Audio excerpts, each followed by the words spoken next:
How to remove facial verification in Binance. Hello everyone, welcome to this channel. I'm Emily and I'm here to help you out today. So without any delay, let's get started. So first of all, launch the Binance application on a device and make sure that you're logged into your account.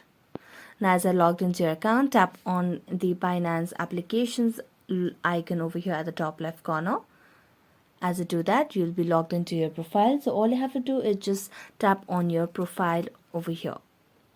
As you tap on it, you'll be able to see different options over here. So tap on the security options over here. As you tap on security, you'll be able to see the option of passkeys, authenticator app, email and password. So the option of facial verification generally lies under the passkeys of biometrics. So you can just switch to email ID where you can use the verification via email, and then you can just associate any of your email ID with over here with this account or this application, and you'll be able to remove facial verification in Binance. So that's it. Thank you so much for watching this video. See you next time.